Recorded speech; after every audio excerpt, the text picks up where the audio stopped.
El realismo social en el Ecuador. El realismo social ecuatoriano. Generación del 30.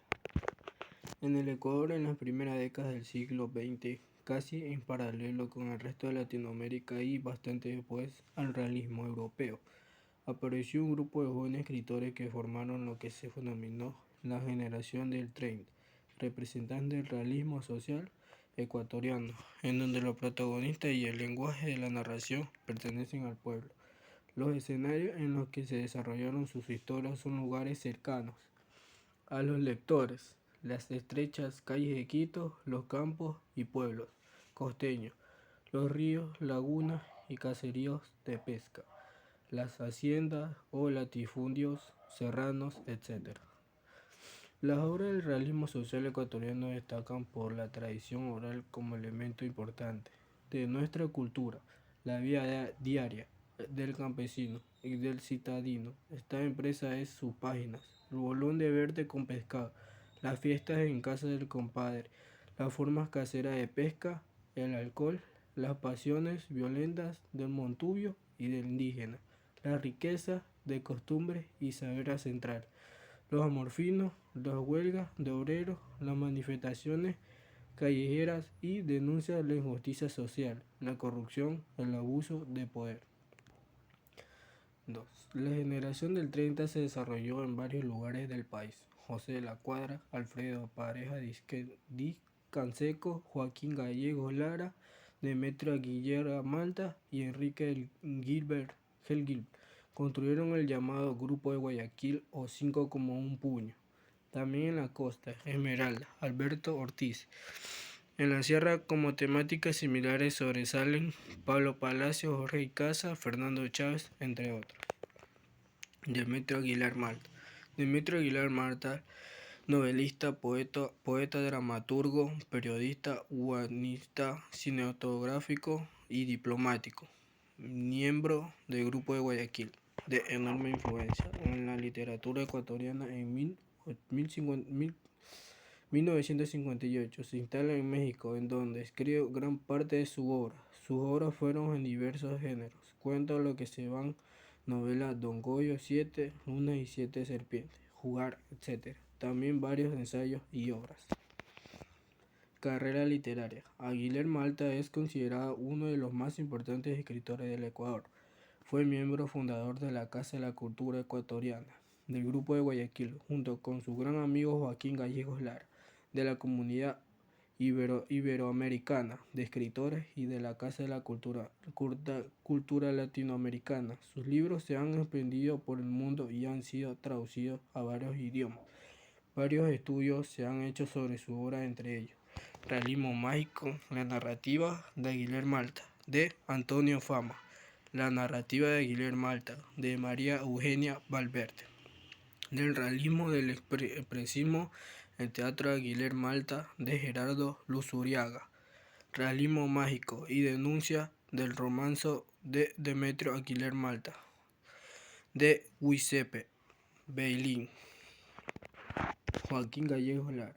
Joaquín Gallegos Lara fue un novelista y ensayista ecuatoriano. Nació en Guayaquil, en medio de una familia pobre, donde se formó como intelectual de manera autodidacta. Fue militante del Partido Comunista del Ecuador.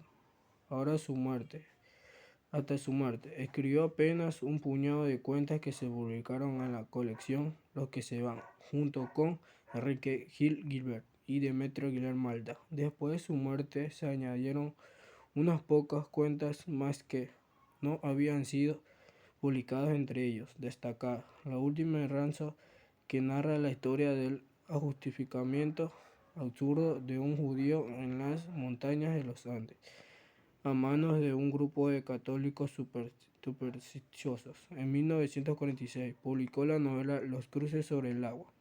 Esta novela es un retrato de la ciudad de Guayaquil o comienzo del siglo XX. El crecimiento y la evolución de los personajes principales llegaron a ponerlos en medio de la matanza de obreros ocurrió el 15 de noviembre de 1922 y que, según varias fuentes, es proporcionalmente la mayor matanza de obreros en el mundo. Obras. Los últimos Aranzo, Biografía del pueblo indio, cuentos completos, Las cruces sobre el agua. José de la Cuadra.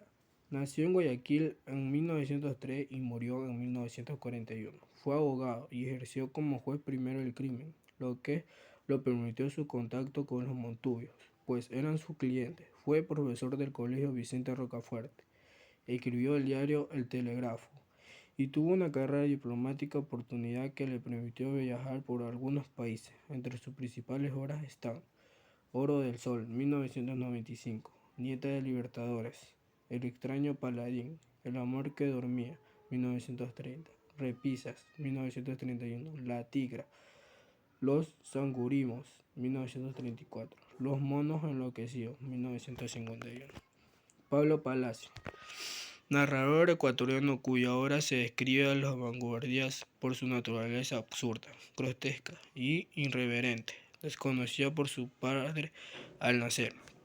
Muerte su madre cuando él apenas tenía 6 años. Tuvo que ser educado por un tío suyo. A la edad de 3 años recibió un golpe en el cráneo que lo dejó profunda cicatriz para toda la vida. Estudió en la escuela de los hermanos cristianos y en el colegio Bernardo Valdivieso de ciudad natal. En 1925 se graduó en jurisprudencia por la Universidad Central. Ejerció como profesor de filosofía y literatura como la misma universidad, como subsecretario del Ministerio de Educación, cuando era dirigido por Benjamín Carrión, y como subsecretario de la Asamblea Nacional Constituyente en 1938.